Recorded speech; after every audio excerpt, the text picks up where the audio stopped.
Come on in, have a seat. Feel free to move up closer if you want. I'm really pleased to introduce this morning David Cuillier, got it right, who is the director of the Brechner Freedom of Information Project at the Brechner Center in the College of Journalism and Communications. And he spent a number of years teaching at the University of Arizona. He got his PhD from Washington State in journalism or communications. And I asked him to come talk about anything about press freedom, fake news, defunding of the press, anything he wants to talk about. So thank you, David. Great. Thank you for having me.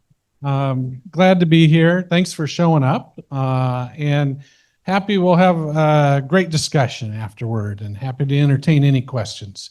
I did journalism in an earlier life as a reporter and editor at newspapers in the Northwest, Pacific Northwest, and pretty active, president of the Society of Professional Journalists, the largest organization of journalists in the country, and a critic of journalism as well. So as a professor, I've been able to criticize and all that sort of thing. And now I've been here a couple years at Florida, and I love it. Running this center, which has done great stuff since 1977, almost 50 years here at Florida. It's conducted research and education in your right to access government information. And it's the only center of its kind in the country. And we're lucky because we have a nice endowment, which allows me to do a lot of cool things. So, for example, we started a secrecy tracker this year, which tracks all legislation across the country proposed that would restrict your right to public records or open meetings. We now coordinate National Sunshine Week as well, where we promote the public's right to know. So that's a little bit about what we do, and I'm thrilled to be here. I talk to about 4,000 people a year, and mostly journalists. But I was down at the Marion County Health Department last week talking to them. It was a lot of fun. So I'm going to just jump in, and basically what I thought I'd do for 30 minutes is just kind of hit some of the things that we've noticed in recent times, since that's the topic of this course, right? Current topics, hot topics, regarding the press, and as well as secrecy, because that's what I focus on. My research is in secrecy, government secrecy, and what options are out there. So let's jump into it. Clearly, at least in the past, probably more significant than, I don't know, since World War II, I'd say.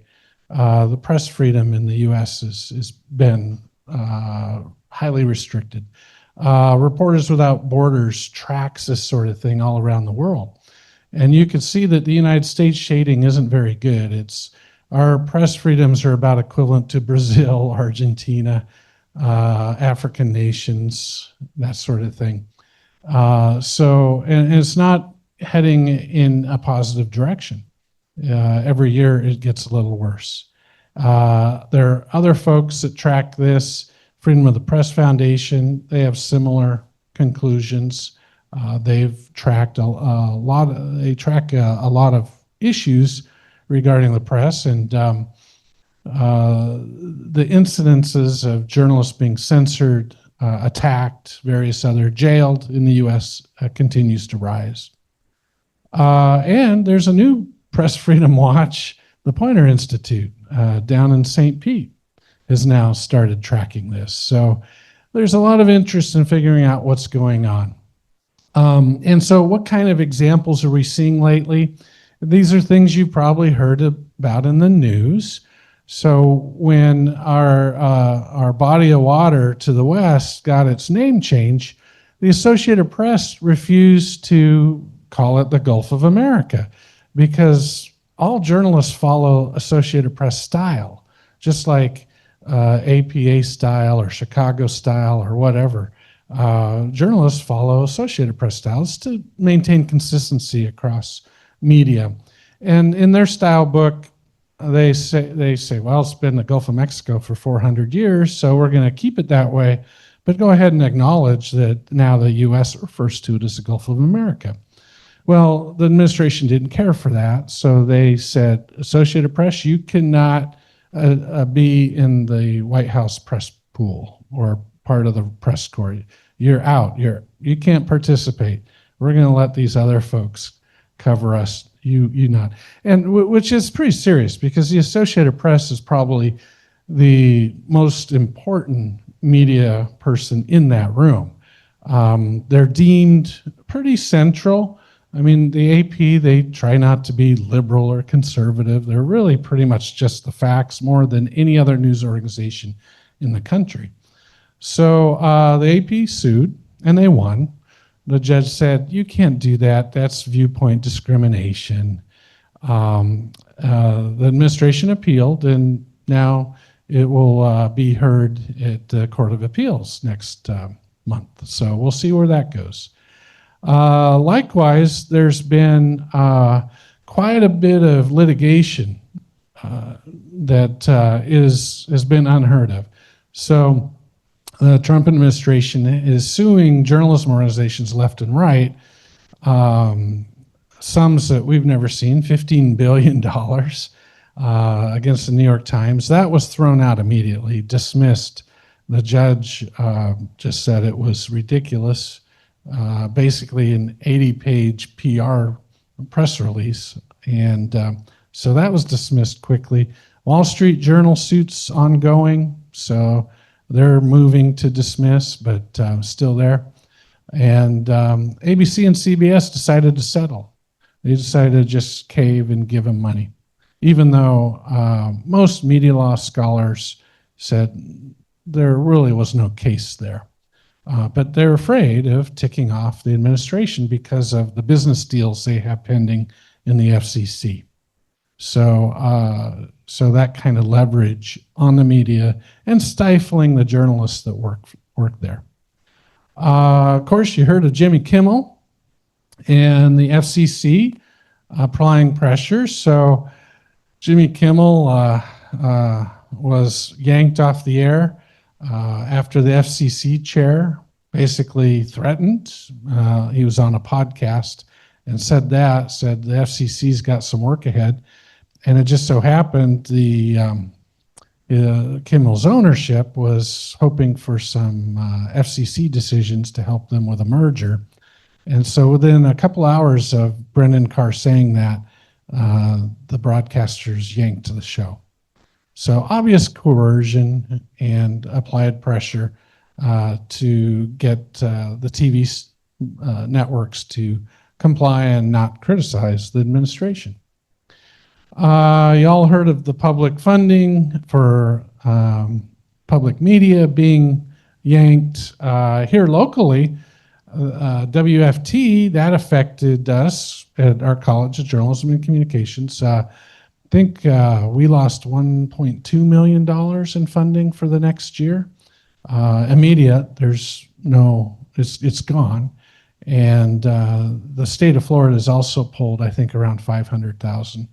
So my dean has been scrambling to make those positions whole. It would have resulted in 9 employees being fired, laid off, within what they call the Integrated News Center at the college, which produces news for Floridians. So there are 9 staffers who mentor students, and the students all work, and they produce just basic news and assistance, especially during hurricanes, to get the word out to the public and help people prepare. We have temporary funding to keep those going, but it could disappear next year. And of course, the Voice of America defunded as well, which frankly, I don't quite understand. I don't understand why the Trump administration would defund Voice of America. That's supposedly basically propaganda for the US and other countries, right? In a way. It's not entirely, but in the journalism world, that's kind of how a lot of journalists see it. But it does promote U.S. interests, right? And you would think the administration would want to want to continue that, but I guess it's complicated. And then, of course, we have the further information control of the Pentagon. So now there's a new policy where if you're a journalist wanting to be in the Pentagon or report from the Pentagon, you have to sign a statement saying you will not disseminate any information without their permission, that even unclassified information. So you're agreeing to let them censor you is what you're doing. And that's unheard of. And that's something journalists tend not to ever agree to. I can't imagine ever signing such a statement. That basically allows the government to dictate what the public sees and hears. And it has no bearing on protecting national security. So that's another example. And arrests and deportations are on the rise. Arrests of journalists, particularly at the protests that are going on. Journalists clearly labeled, they got the press passes, the officials know who they are, but they're shooting them with pepper bullets and arresting them. So that's also something we've seen a rise in. Wow, that's just the press freedom. Then there's also the secrecy. So what we're seeing around the world, around the world to some extent, but in the U.S. certainly, is this continued rise in secrecy. Now, why is this important? Well, there's a lot of research that shows that access to public records, access to government information, you're right, to see what the government's doing has material benefits for us in society. It, for example, reduces corruption. These public record laws, Freedom of Information Act, that sort of thing, when they're strongly enforced, we see lower corruption. We see cleaner drinking water. It applies pressure to municipalities to do the right thing. And when you take that away, then you have worse drinking water. Safer restaurants. Research that shows that. We have school choice, the ability for parents to pick and choose what schools they want to send their kids to because of these laws. In fact, one study showed that for every dollar spent on public records-based journalism, reporters going out and getting records from the government and then telling the people what's happening, society benefits $287. That's in saved lives, lower taxes, greater government efficiency. That's a huge return on investment. I mean, it matters. It's not just hypothetical or theory or democracy. It hits us in the pocketbook. It hits us where we live. It's important. It matters. But yet we're seeing a decline in our ability to get information. According to the Department of Justice's own statistics, some years back, about 38% of the time you could get what you asked for. If you submitted a FOIA request to the government, federal government, you wouldn't get it most of the time, but you get some of the time. Now it's down to 12%. So 12% of the time you could find out what the federal government's up to. Holy cow, look at that line. What happens when that gets to zero, right?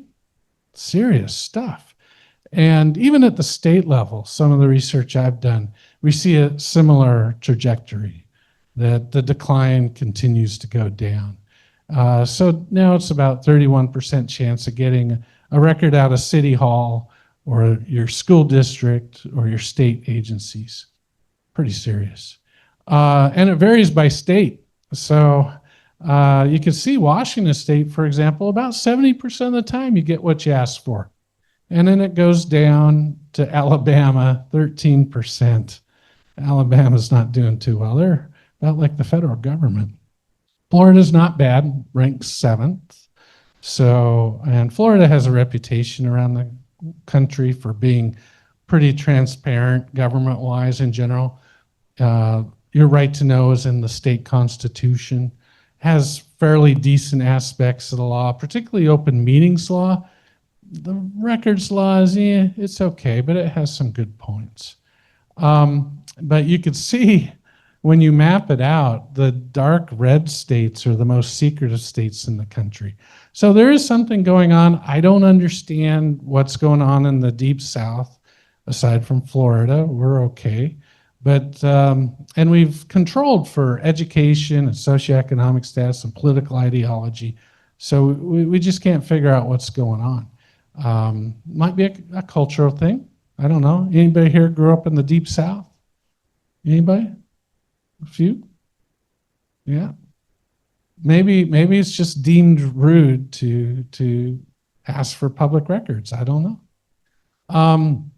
And so there's a lot of examples of this secrecy we've seen in just the past, 9 months, 8 months since the new administration. Because, secrecy's always been on the decline, no matter who's in president. This isn't a Democrat thing, Republican thing.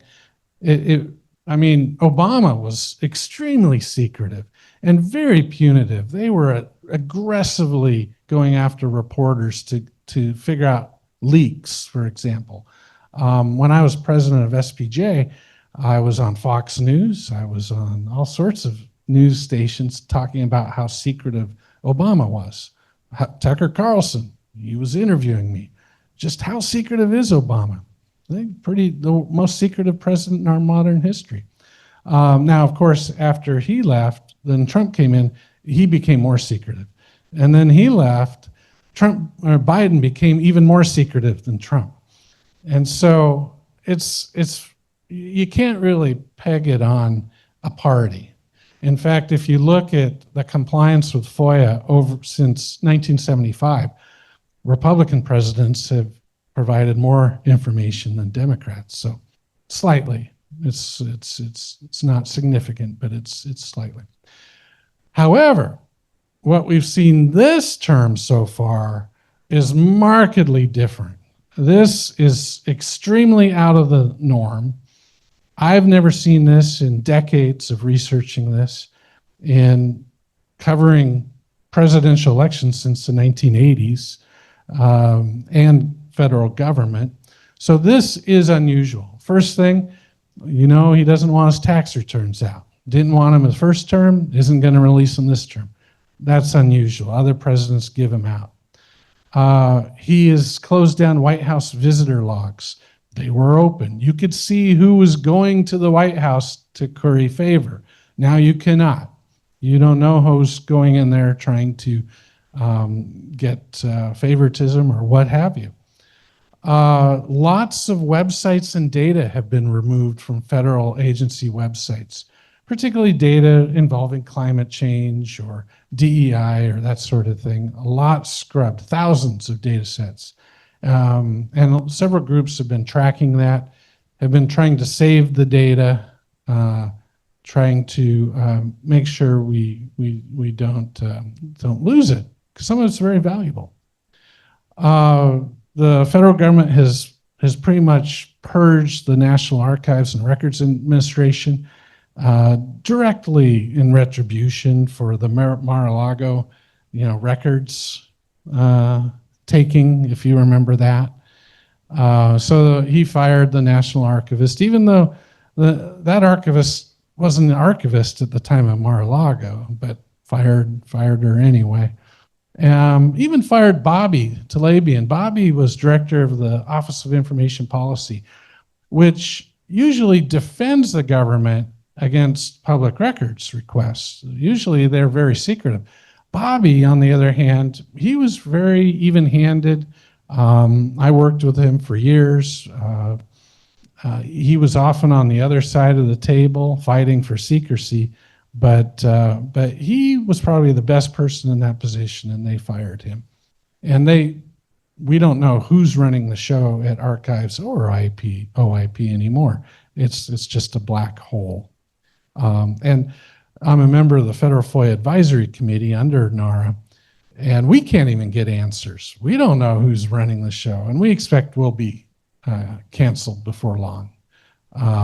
They slashed FOIA staffs, so federal offices have these people running around to give you records when you ask for it. Well, they've been firing them, and there are some agencies that don't have any staff. And so when journalists go to say, or anybody, in fact, by the way, journalists only comprise about 2 to 3% of FOIA requesters. That's something a lot of people don't realize. The majority of people seeking information from the government are corporations. There are people making money off it, or individuals. Journalists are just a small percentage. Now, they're an important percentage because what they're trying to get directly refers to the public interest. But now you go, like CNN, they went and said, hey, we submitted a FOIA request. When can we get that? And they said, good luck with that. Nobody's here. That's a quote. Good luck with that. So that's a problem. Another advisory group that was just started under the General Services Administration was terminated. That's why we think our advisory group will be terminated. But we're still working. We're trying to figure out solutions to make the system work, knowing that anything we recommend probably won't go anywhere. But we got to keep, providing advice. There's been extreme efforts to hide the dealings and the work of DOJ, which to me is ironic because DOJ is supposed to make government more efficient. If you want it to be more efficient, it should be transparent. If you want to find out the waste, so you gotta be able to look and see. But yet they're operating in secrecy. And there's litigation ongoing regarding that. Most of the courts so far have said, no, you're actually committing acts, you're doing stuff, and that makes you subject to FOIA. And then you've heard of the secret communications, the use of signal apps to communicate when Hegseth and others are communicating secretly on these apps, which are not secured communications. So there's kind of a national security threat here, but that continues. And then we're having a lot of secrecy around the country regarding ICE arrests. So I get calls from journalists all the time now. We had a bunch of ICE raids. They executed some search warrants and arrest warrants, and they won't let us see the warrants after the search is executed. And typically in most parts of the country, that's public information, presumptively. If the police get a search warrant or arrest warrant from a judge to go into your place, your unit here, and search it or arrest you, then we're entitled to see why. What justification did they have to go into your home and roust you out of bed and take you somewhere? And now the ICE and the other folks are saying, no, we're not giving that out, and we're requiring local law enforcement not to give it out. And that's unusual. That has never happened. That's where we now have secret arrests, people going into homes, grabbing people at night, no one knows who they took, and keeping detainees and the names of detainees secret in the prisons. So that, you may have heard, has happened in other countries, right? In history. So that's a little disconcerting. And again, I have never seen that in decades of studying this and watching this and covering it. It's completely new. So you'd think, okay, there would be pushback, right? You got those reporters working hard and you have checks and guardrails in the system. So, this can't go anywhere. There's always going to be folks being able to get the information. Maybe they'll talk to the source in the parking garage, right? At night. I wish that were true. There was a day when that happened, less so today. Today, it is not easy being a journalist or a reporter. Not everybody is sympathetic toward that. Certainly, credibility of journalists is way low. And it's hard to tell students at the College of Journalism and Communication, stick with the major. Don't switch. Stick with it because it doesn't look good. And the reality is the legacy media is hurting. You know, it's been really on the major decline the past 20 years. It's one reason I went into academia. I saw the writing on the wall. I'm like, yeah, I'm laying all these reporters off, and it's hurting the news product. And it's only a matter of time when they let me go. So, so I thought, well, I think research and teaching sounds fun. Readership, of course, has plummeted. Revenue spiraling down. And so these news organizations that relied, and they made a lot of money in the past. I worked for the Gannett Corporation once, shortly, and they were making 45% profit margin, just printing money. Not so anymore. And so as a result, newspapers are closing left and right, 2 a week close. And now we have something they call news deserts. So we're up to 206 counties in the country with no local news.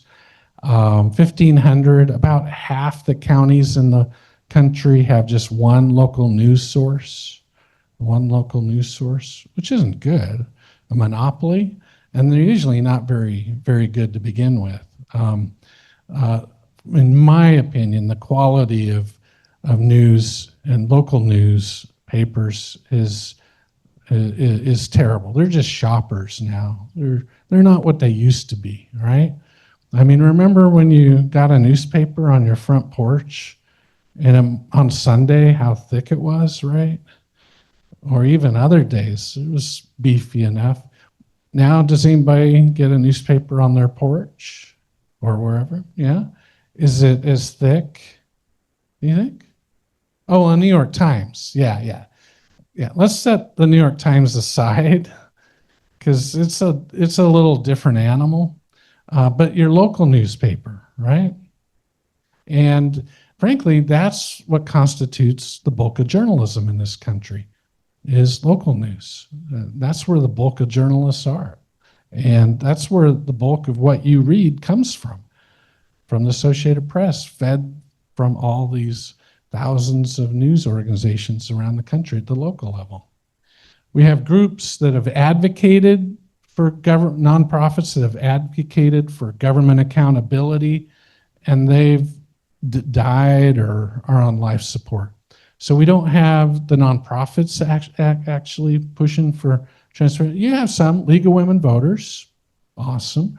You have national level groups, Judicial Watch, Heritage Foundation, American Oversight, ACLU, a variety. They tend to be partisan, but the nonpartisan ones like these, they're going away or gone.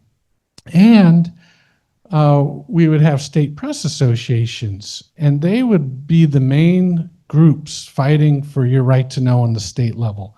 They would always have a lobbyist in the state capitol watching the legislation, and when they saw something really bad, they would lobby, and it was on the public's behalf, right? I mean, really. And they no longer do that. They're weaker. And for the most part, there's nobody advocating in legislatures anymore for better transparency laws. And legislators know that.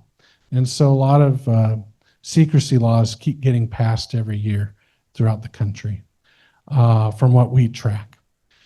And we just had a study come out a month ago where we found that the states that have fewer newspapers per capita and weaker press associations, the folks who have traditionally fought for public records laws, the states that are weak have greater government secrecy.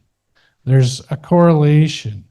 And we knew intuitively that this would happen, that as you lose people fighting and pushing back for public records, that governments are going to ignore the law, ignore the public, and that's exactly what's happening around the country.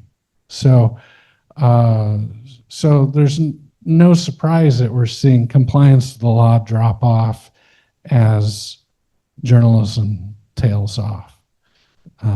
And so that's what we're seeing.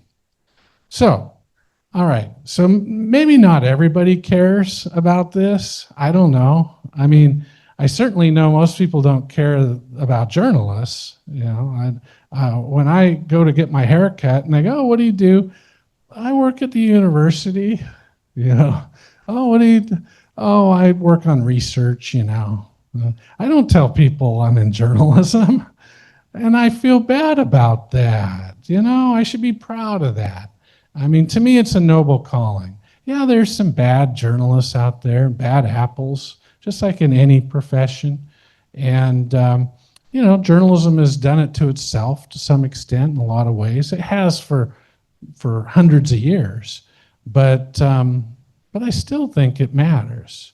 And I think that most journalists are doing their best to serve the public the best they can. And most people don't believe that.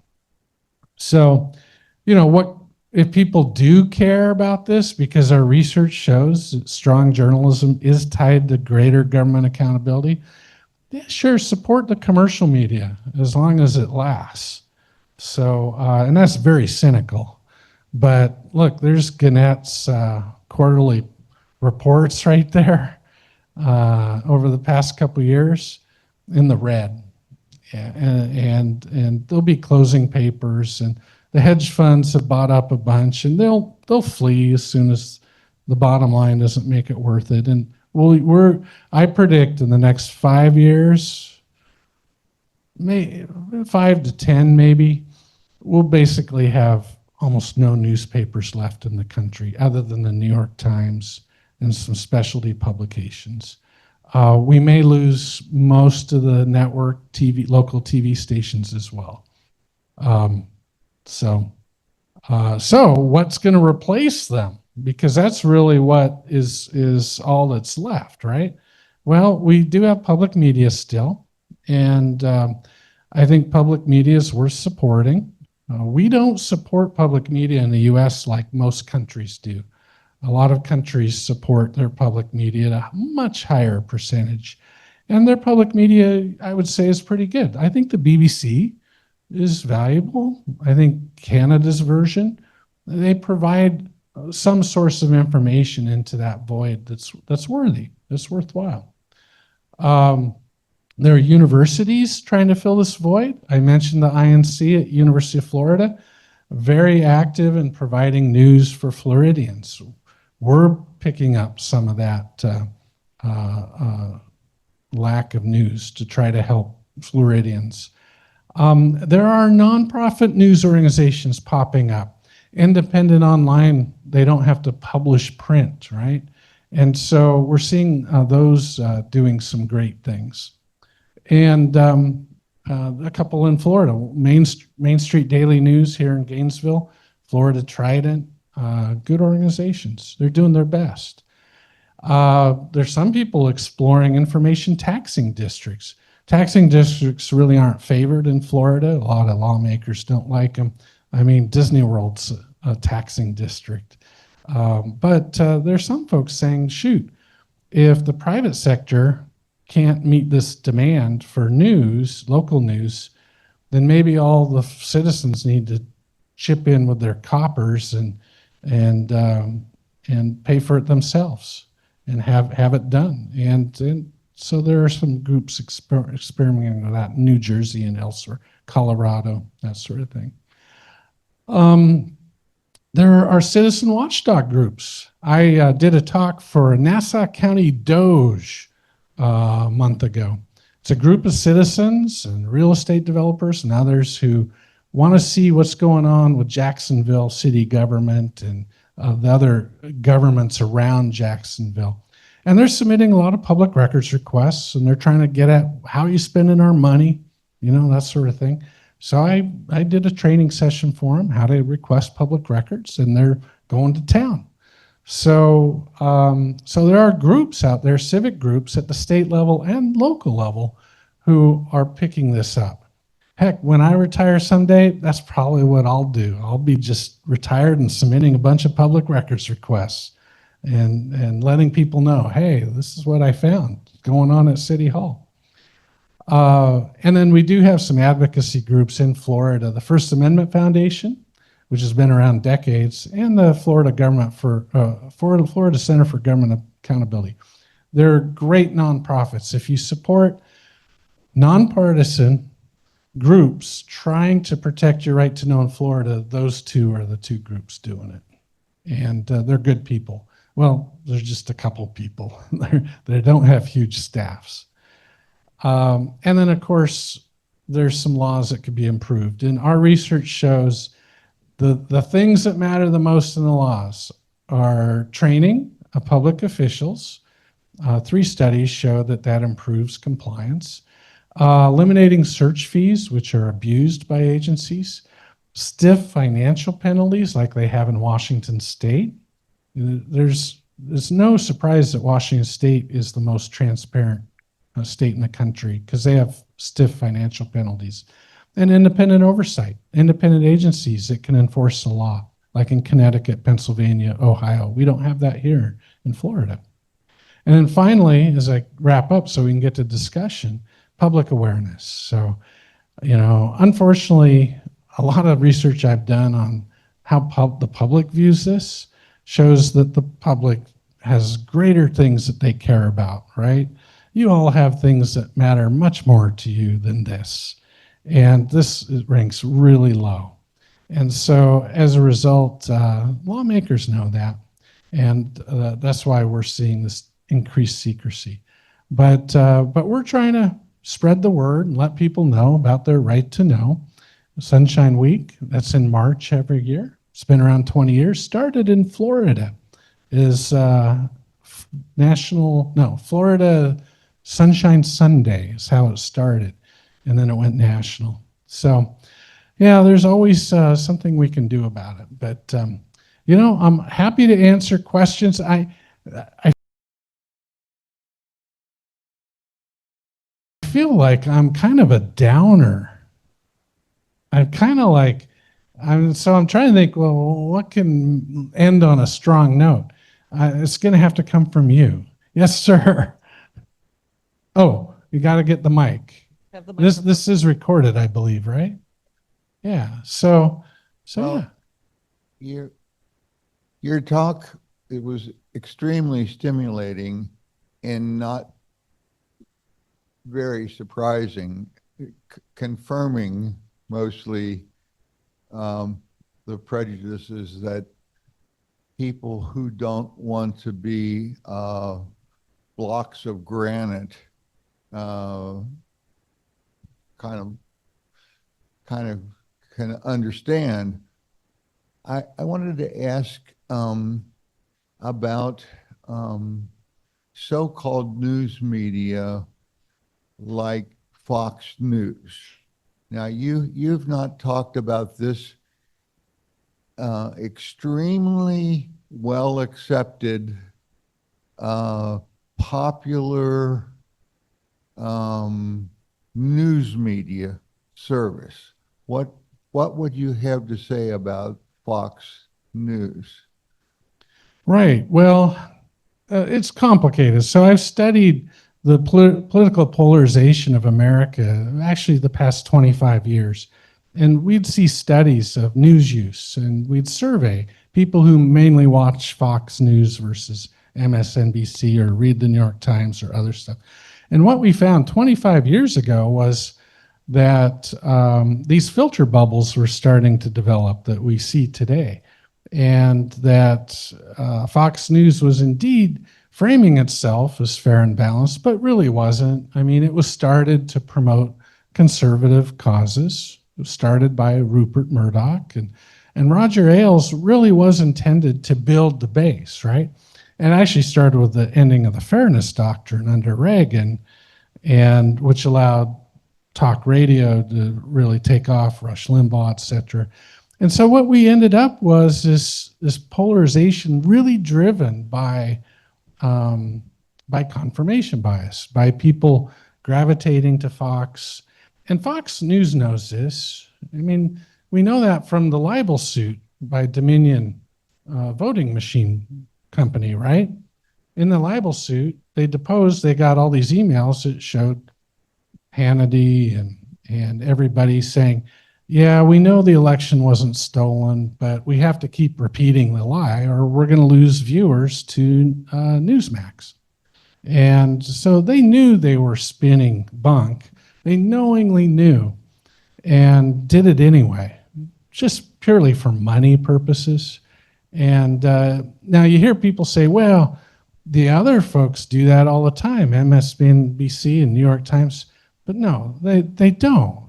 There's no evidence, and I've never seen those organizations deliberately lying for any reason. It just doesn't happen. And so, yeah, I think Fox News, it's basically, and I apologize to anybody who may have strong opinions or support Trump administration a lot, but Fox News is pure propaganda that was developed to build the base. There's no question about that. And my dad, he loves Fox News. You know, I talk to him all the time. Hello. Yeah, hi. My issue is that I think in the last 10 years or so, television has become very segmented, like you're saying. Plus the fact we get the Wall Street Journal. Okay. Now, since we're in Florida, since last year, the paper, if you want the written paper, it comes a day late. They want you to switch to the internet. I do get it on the internet, but when you get the Wall Street Journal now delivered, it's a day late. Who needs a paper that's a day late? And I think that a lot of the problems are that it's costing them money when they can be using the internet, and that's just my opinion. I think that a lot has to do with the fact that in television, just like you're saying, if you only want to watch, you can watch Fox all day long, or you can watch CNN all day long and never look at anything else.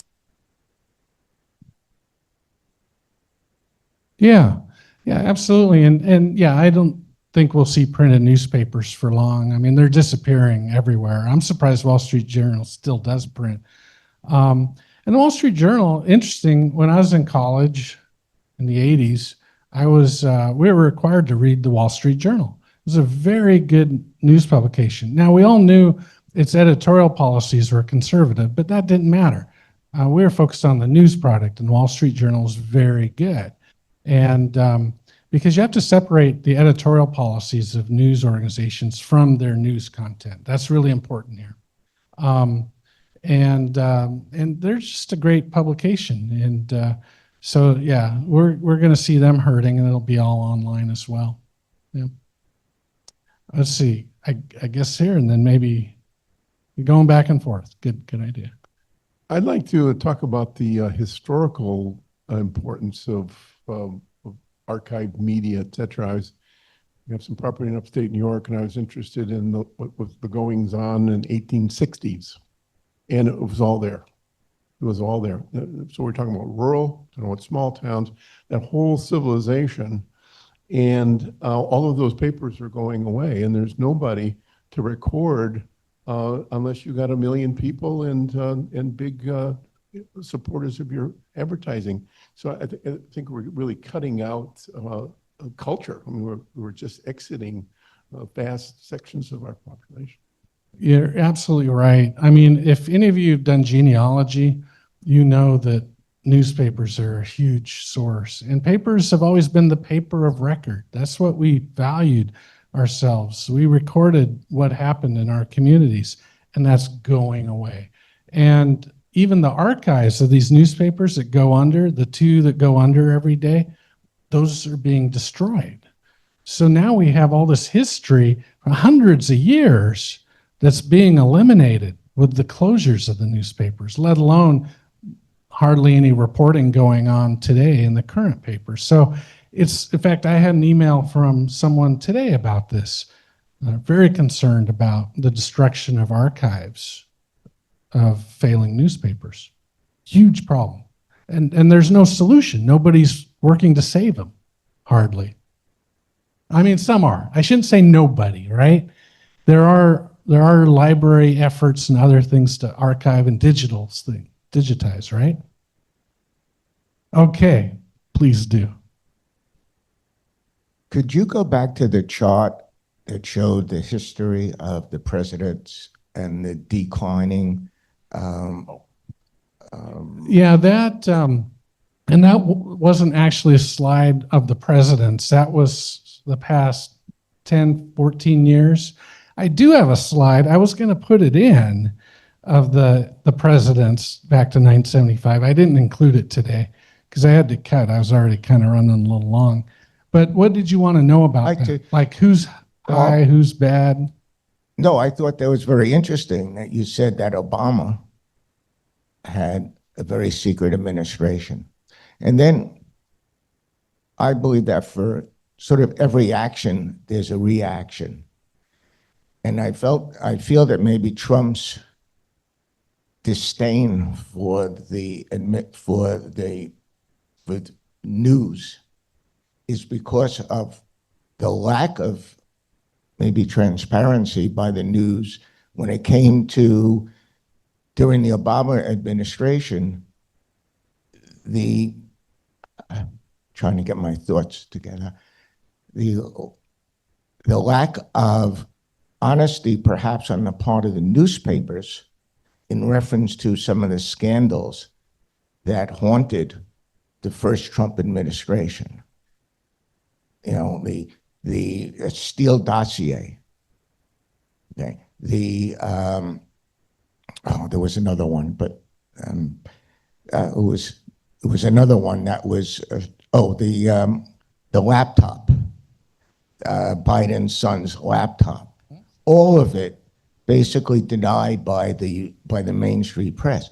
So what happens is when somebody gets burned, they have a tendency to get rid of the fire, you know, to put it out. And I think that what's happening is for every action, there's a reaction. And I think that's why you're seeing a lot of this anti-press on the part of the Trump administration.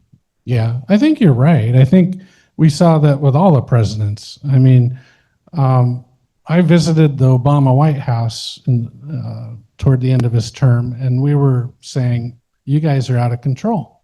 And they're like, well, we're tired of getting beat up on. You guys are always printing this bad stuff about us, blah, blah, blah, so screw you. And so I think that's pretty much what we're, yeah. And it's always been that way to some extent. The press is a watchdog on government, right? It's supposed to be conflict, and there's always this sort of thing that's always been on. It's just getting worse all the time. Yeah. Okay. All right. Newspapers.com has a vast archive, and it keeps on growing. And you can go back in a century and find in the city 5 different newspapers. All their issues have been archived. Yeah, you're right. You're right. They do have a lot. Yeah. And then do you have an opinion about a service like AdFonts Media? Like what? AdFonts. What's AdFox Media? I'm not. FONTES. Oh, you don't know it. Okay. They publish every month for educators and for faculty a unbiased rating of all media different ways, by left, right, center, and unreliable to reliable. Yeah, there are different organizations that are rating the media on their liberal and reliability or all that sort of thing. So there are a couple out there that do that. I don't know. I mean, it kind of depends where you sit yourself. Well, I mean, I've seen these charts and these sorts of things, and for the most part, they seem relatively accurate. Yeah. And you'll show them to people and they'll say, what? They're considered conservative? No, they're liberal because they're like way over here, right? And vice versa. So these charts are kind of interesting, and I think they have some validity.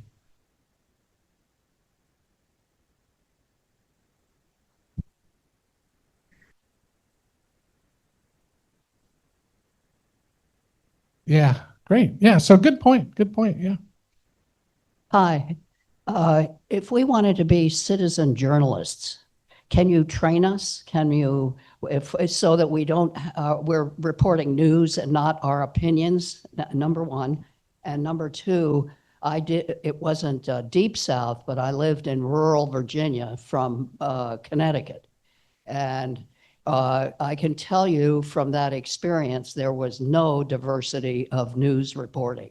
There was no high-speed internet, and most of the public media, or the not public, nonprofit, was very conservative. A lot of Rush Limbaugh, and a lot of people didn't have any alternative voices being spoken.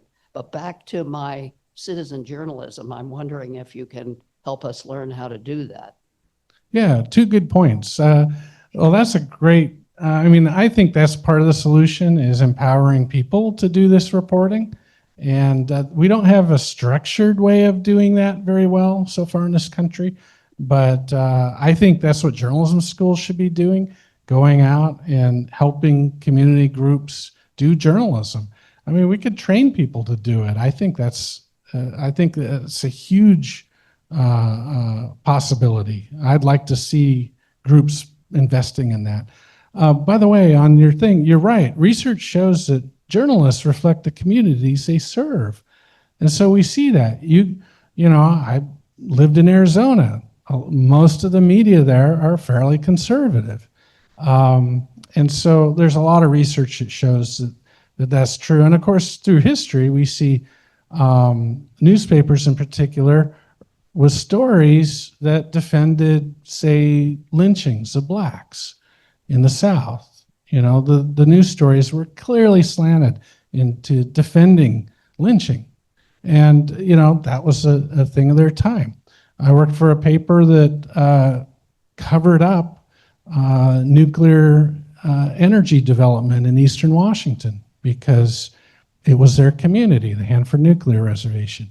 So, and we see journalists, particularly political journalists, cozy up to politicians and then maybe look the other way when the president seems to be losing his facilities, right? So yeah, definitely. Journalists are human too. And they feel peer pressure like anybody else to some extent. I'm just going with wherever the mic goes. Okay, perhaps I'm naive, but I thought journalists were supposed to be like Walter Cronkite. And I'm wondering what kind of ethics or sense of obligation to be objective is taught to journalism students nowadays, because I really long for the days of Walter Cronkite, and I go back and forth between CNN and MSNBC. I even try Fox. I end up shutting it off and relying on my phone, which is, you know, Washington Post, New York Times. But where is the kind of Walter Cronkite journalist now? Yeah, that's a good question.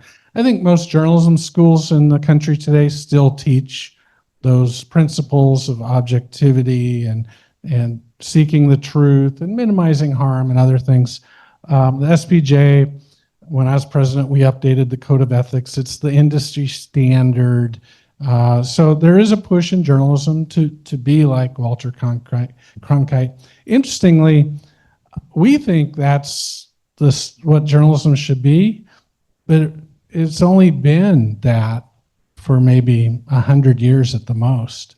Journalism was never objective until around 1920s, give or take.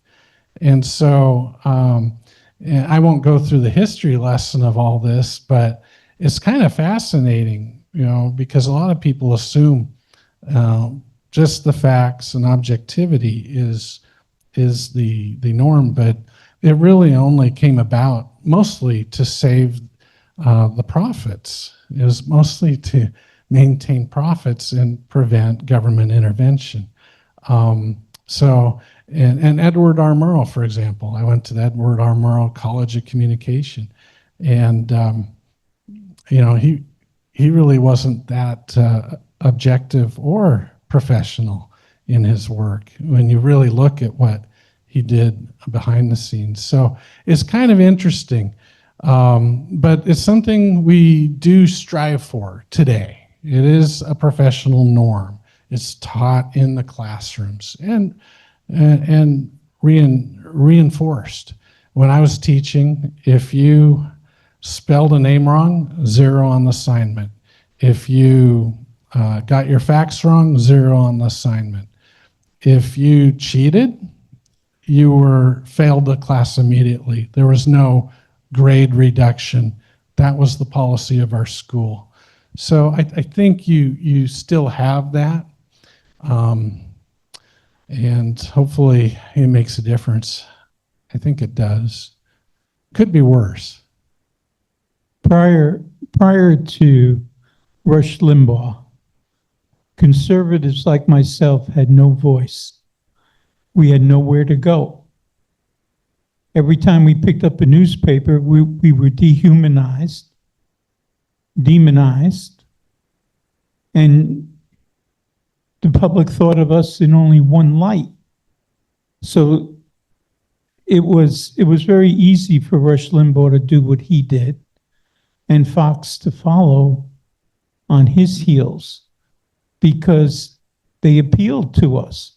They gave us a voice. We had none before that.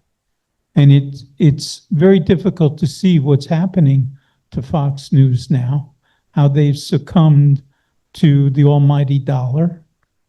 And Newsmax, I find, I enjoy. I watch MSNBC and I watch CNN so that when I have conversations like this, I know what the other side is thinking. But it's important to understand that I've been in grassroots politics for 40 years. And prior to Rush Limbaugh, the only way that I had a chance to speak to someone is if I met them on the street or in a bar or on a playing field and say, hey, do you know this? You know, it was just a way for us to express ourselves. And I agree with you. I think a lot of folks really felt that way. And yeah, I think it's a valid point. I agree that it is important that people feel heard. Yeah. I'm concerned about getting accurate medical information. We've seen a proliferation of information, particularly because of the internet and social media. Things about issues with Tylenol and issues about the use of horse deworming medicine and the use of vaccination. And this is, I think, is a real problem because there's a lot of misinformation floating out there. Yeah, I agree. There's a lot of misinformation floating around out there. That's pretty much sums it up. You're absolutely right. And there are a lot of folks trying to figure out how to work with that and how to make sure people can get accurate information. So far, we don't have solutions. So you had a cartoon up there of a bunch of people saying, what are we supposed to do? And our family has discussed that issue because it seems like, well, I'll give you the answer before prolonging the question. So we sit down in October and decide what our charities are going to be in our family. And we have doubled the amount of money that we give to National Public Radio and TV because it appears that our government has decided that we will become confused somehow by being exposed to information that's wholesome and interesting, while at the same time closing our libraries lest there be a nude picture or something that's objectionable.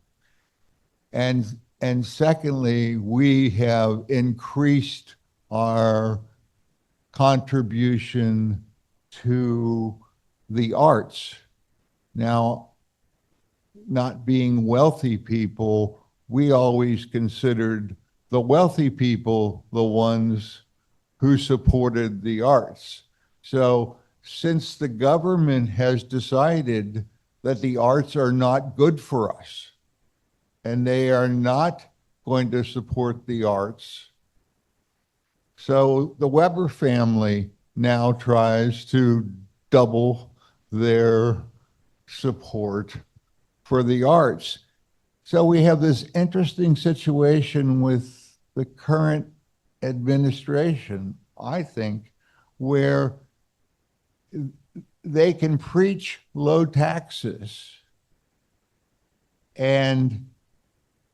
but now the private citizen becomes responsible for funding all the things that generally are good for a society. For instance, statuary, art, things that government always took care of. And I think we private citizens have to understand that while our taxes, especially if we're above average income or resources, we now have become responsible persons to do what we expected our tax money to pay for. Good point. I agree. Give money to what you support. Apparently it's speech, right? So. Rick, are you there? Yeah, thank you very much. Okay. Great. I do a lot of work with media overseas, and in authoritarian political environments, the importance of legal defense to the media was particularly important. Could you address how media legal defense is done in the US and how it's financed by different types of media? Yeah, that's a good question. As much as I whine and complain about how bad it is in the US, we still have it better than a lot of countries. So with journalists around the world suffer a lot far worse than we do, including in libel litigation. So in the UK and other countries, it's a lot easier to sue a journalist and win. It's more difficult in the United States. We do have resources for journalists to defend them. The Reporters Committee for Freedom of the Press has a host of attorneys willing to help journalists out, programs around the country to assist. We have people in Florida willing to jump in. So there are legal resources to help defend journalists. And of course, the large companies have their own lawyers, and they put them to work. My predecessor, Frank Lamonte here, he left this job to become legal counsel at CNN, and he's very busy, very busy. So we do have pretty good legal resources, but it's never enough. And particularly when we have citizen journalists or these independent online news outlets that are maybe one or two people doing it on their own, they don't have the resources to defend themselves against a libel suit.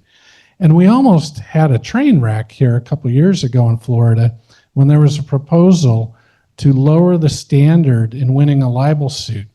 And that was getting legs, and that would have basically decimated media in the whole state, because all it would take is one libel suit and it would put them under. And even if they won, just defending it would put them under. So the only way that got defeated was the First Amendment Foundation went to the Christian radio and conservative radio companies and outlets in the state and said, this affects you too. Look at the conservatives who have been sued for libel and lost, right? Alex Jones and others. And they're like, what? Oh, you're right. And so they went to the legislature, to DeSantis, and said, you can't pass this. It's going to drive us out of business too. And so it has not gone anywhere. But we're going to probably continue to see those kind of movements to make it easier for someone to sue a politician to sue the media and for libel. And that could be problematic because then, as we're seeing right now with the Trump administration, they'll just use that to intimidate and drive people under. I'll be short. I just want you to know how much I appreciate the UF newspaper because I'm biased in favor of immigration, and the treatment that they have been getting in the detention centers is beyond belief. It is the blackest hole I've ever heard of. And it didn't just start now, it started easily 10 years ago. And I will say that the staff did go to the detention center up in McClenny and they rebuffed them. They did not respond at all, I think. And so they talked to a number of people that have been going up to that detention center and knew what was going on. And I deeply appreciate it. The Alligator, you mean? The Independent Daily? They do great work. They're actually known nationally as probably the best student newspaper in the country. Their reporting they're doing is phenomenal. They dig into public records. They expose corruption on campus and other issues. Nobody wants to hear me say that, I think, on campus.